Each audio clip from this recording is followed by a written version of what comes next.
अविनाश राजवंश। उत्तर प्रदेश से बहुत बड़ी खबर आ रही है।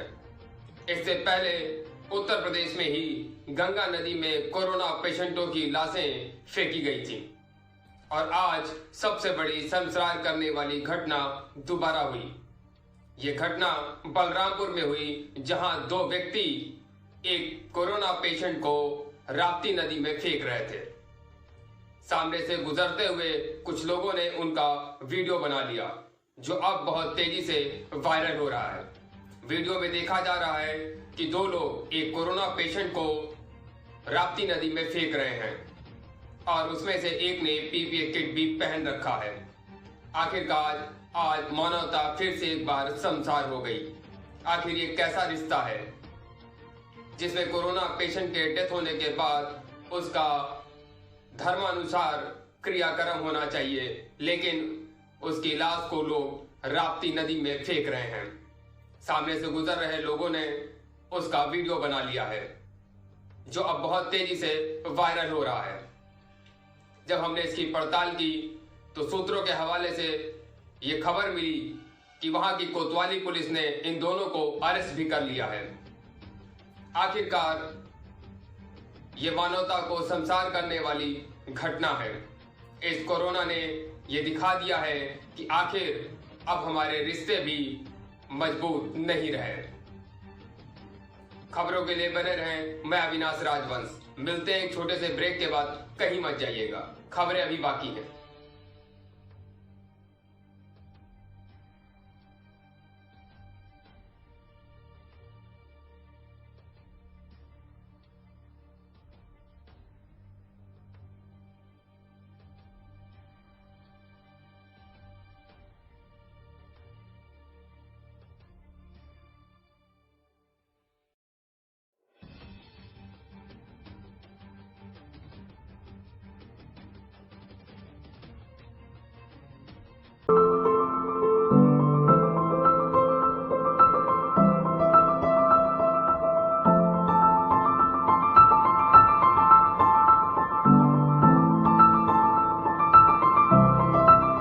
दोस्तों, विचार कीजिए, विचार कीजिए, विचार कीजिए। हमें जीतना है, हमें जीतना है। हम जीत सकते हैं। सिर्फ आपका साथ चाहिए, सिर्फ आपका साथ चाहिए। संकेतों को समझिए, संकेतों को समझिए, गलतियों को सुधारिए, तय कीजिए, तय कीजिए।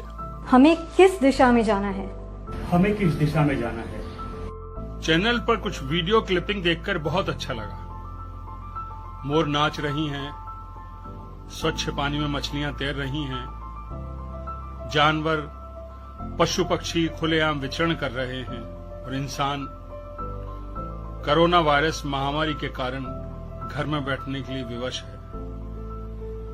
समय बड़ा बलवान। जो देश हमें घर, मकान, रोजी रोटी कमाने के अवसर देता है, क्या उस देश की देखभाल हम सबको मिलकर नहीं करनी चाहिए?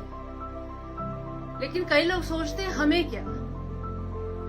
ये गलत बात नहीं है। प्राकृतिक पर्यावरण में कितनी शुद्धता आ गई है। सड़कें साफ दिख रही है, नदियों का पानी कितना निर्मल हो गया है। सड़कों पर डर के मारे कोई थूक नहीं रहा है। काश हम ऐसे ही रहकर प्रकृति के साथ कोई खिलवाड़ ना कर रहे होते। तब न सही, पर क्या हम अब भी ऐसे नहीं रह सकते कि पर्यावरण को यथासंभव नुकसान ना पहुंचाए? इस महामारी के कारण ही सही, हमें ये तो मानना ही पड़ेगा कि बार बार चेतावनी देने के बाद भी हमने पर्यावरण को विषैला किया है, नदियों को गंदा किया है और करते ही जा रहे हैं। सरकार कब तक करेगी? क्या हमारा कुछ फर्ज नहीं बनता? इस महामारी में जहां लाखों लोग संक्रमित हुए हैं और हजारों की मृत्यु हुई है, उसी वायरस ने अपनों के बीच रहने का और उन्हें अधिक से अधिक सहयोग का मौका दिया है। इसे समझने का प्रयास क्यों नहीं करते?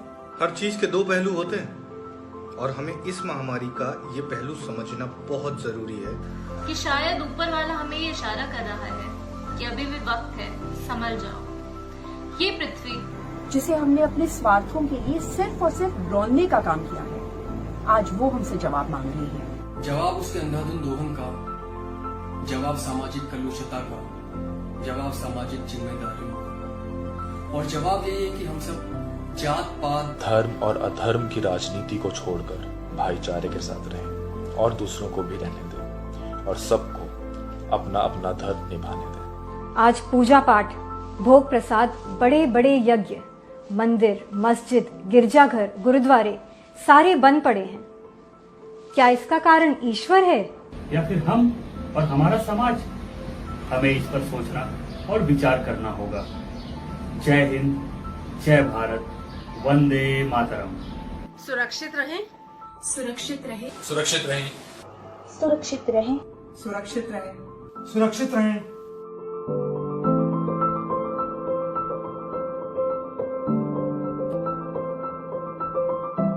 और अपना ध्यान रखें, अपना ध्यान रखिए, अपना ध्यान रखें, अपना ध्यान रखें, अपना ध्यान रखें, अपना ध्यान रखें।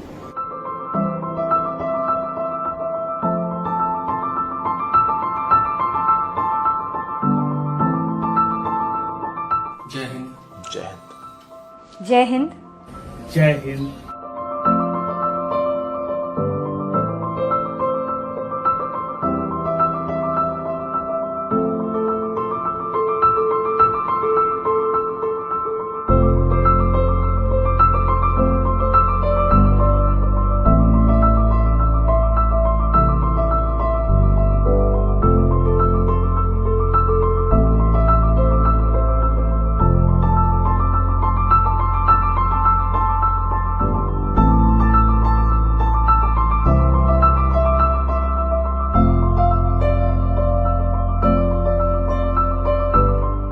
वंदे मातरम, वंदे मातरम, वंदे मातरम, वंदे मातरम, वंदे मातरम, वंदे मातरम, वंदे मातरम, वंदे मातरम, वंदे मातरम, वंदे मातरम, वंदे मातरम, वंदे मातरम, वंदे मातरम, वंदे मातरम। वंदे मातरम। सुरक्षित रहिए। जय हिंद, वंदे मातरम।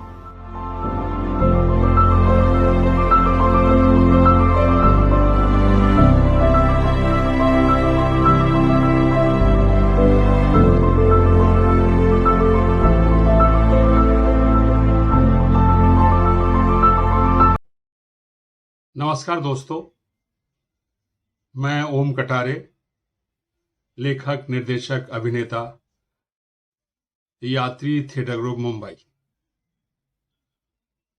आज देश का हर नौजवान कलाकार बनना चाहता है।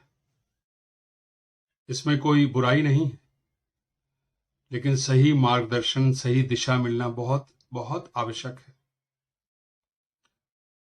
कॉम्पैग्नो न्यूज और यात्री थिएटर ग्रुप मुंबई आपके लिए ला रहे हैं रंग कार्यशाला यानी थिएटर वर्कशॉप।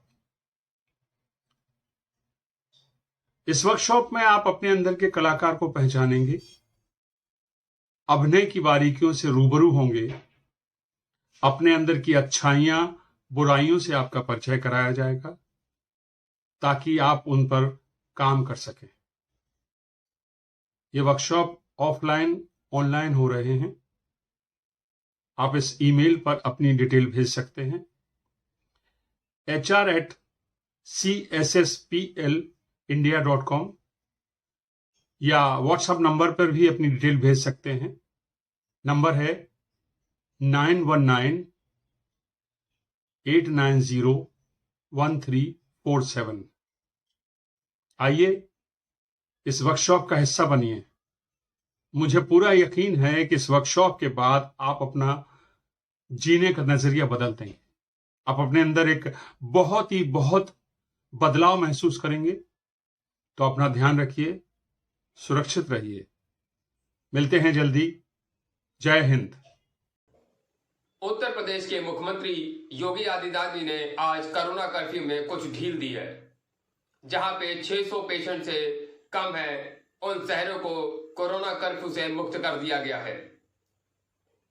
लेकिन ऐसे शहरों में शनिवार और संडे कोरोना कर्फ्यू हमेशा की तरह जैसे था वैसे बना रहेगा।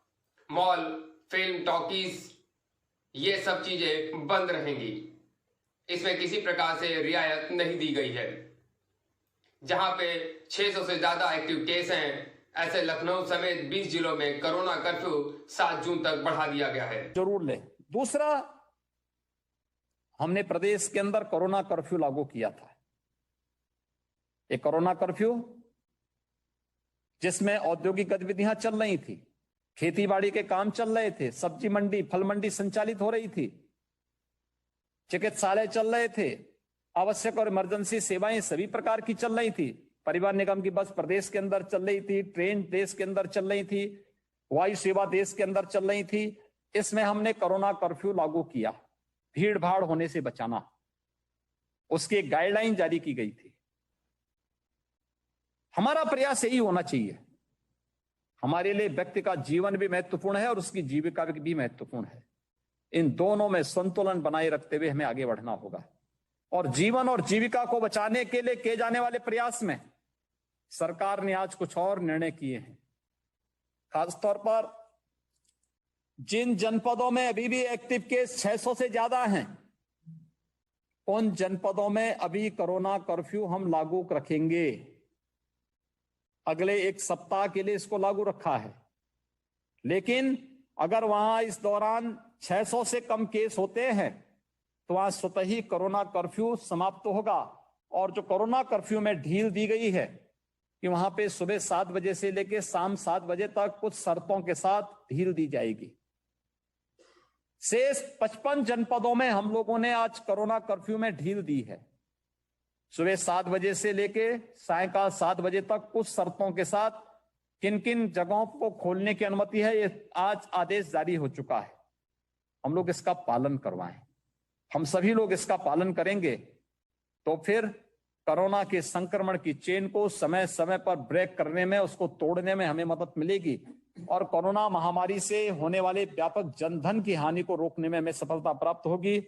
मैं आज के इस अवसर पर भारतीय जनता पार्टी और से जुड़े हुए हमारे जिलाध्यक्षगण, माननीय सांसद, माननीय विधायक, बूथ अध्यक्षगण, कार्यक्रम के संयोजकगण और लखनऊ में यहां पर मेरे साथ जुड़े हैं श्री गोविंद नारायण शुक्ल जी, कामेश्वर जी, इन सबको प्रधानमंत्री मोदी जी के नेतृत्व में 7 वर्ष के सफलतम कार्यकाल में, जिसने देश को एक नई दिशा दी, देश के 135 करोड़ नागरिकों के जीवन में एक नया आशा की किरण जगाई है। एक नया उत्साह, एक नए उमंग के साथ देश आज आगे बढ़ रहा है। एक भारत नए भारत के निर्माण के लिए संकल्पित होता हुआ दिखाई दे रहा है। आप सभी कार्यकर्ताओं का परिश्रम है। आप सभी को मैं इस अवसर पर हृदय से बधाई देता हूं, अपनी शुभकामनाएं देता हूं। आदरणीय प्रधानमंत्री जी के यशस्वी कार्यकाल के लिए उनका अभिनंदन करता हूं और एक लंबे समय तक उनका मार्गदर्शन और उनका नेतृत्व इस देश को प्राप्त हो और भारत दुनिया की एक महाशक्ति के रूप में मानवता के कल्याण का मार्ग प्रशस्त कर सके। इस कामना के साथ आप सबके प्रति मेरी मंगलमय शुभकामनाएं। धन्यवाद।